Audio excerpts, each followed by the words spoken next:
This is Jose Trujillo. I hope everyone's doing well. And today I'm going to talk about how to handle rejection, okay? Here's the thing. Rejection. The whole thing about rejection is because, or it's due to the fact that as a society, it doesn't matter where we really are from, most societies are more or less the same. We're conditioned to be polite, to reserve, to hold back, and to be nice, right? Most people, oh, that's a nice person. Oh, that's a good person, blah, blah, blah, you know? So our family, our society, our culture has conditioned us to, don't ask too many questions, don't confront the man, let things happen on their own. Don't intervene with them. If you want something, well, if it's for you, it's for you. If it's not for you, don't fight for it. Pretty much is what they're telling you. Although we talk a lot about, go get it, go get it, go get it. But for the most part, our conditioning is with example has been to hold back. With words, it's like, go get it, but our example has been, Anyways, so where I'm going at is that since you were a kid, this is most likely, you were taught to, hey, be quiet, sit there, don't move. Pretty much your parents kind of screwed us up. And I don't mean this in a disrespectful way. What I'm trying to say is that they were trying to teach us to be good kids, to be good citizens, to be, polite or whatever. And what ends up happening is that we don't face rejection enough. Now, when we're kids, we know how to do that innately because we really, I believe that kids know how to live life and we're just kind of suck that out and we have to go and get it back. Society sucks that out and we have to go fight to get it back. But kids know how to do that. If kids are hungry, kids are not polite. Kids are like, I'm hungry. It doesn't matter where they're at or what house, unless the parents already conditioned them.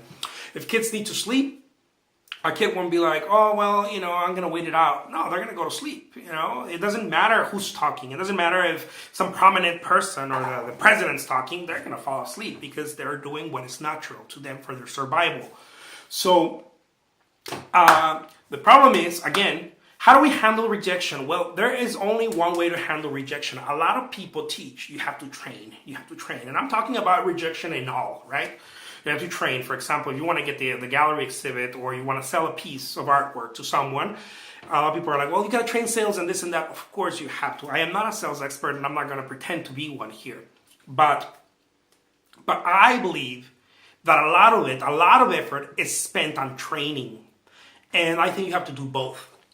Okay? Yes, you want to train yourself. You want to be able to learn some sales, learn some skills, maybe some talking to people, whatever. But the most important skill that I think that we need to learn is how to put our butts in the line. And many people don't talk about that.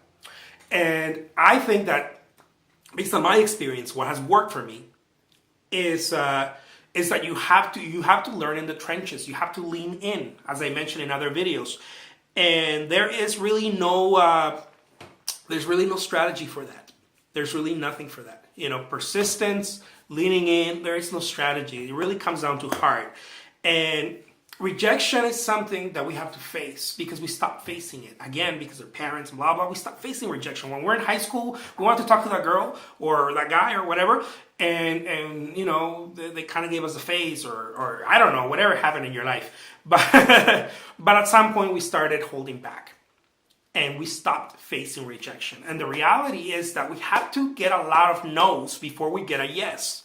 And nobody teaches this stuff. The people that teach this stuff are people in sales. But when it comes to just life in general, we don't really hear this stuff unless you go look for it. But no one's really saying, oh, sit there or stand there and call on, 100 different galleries and one of them will say yes.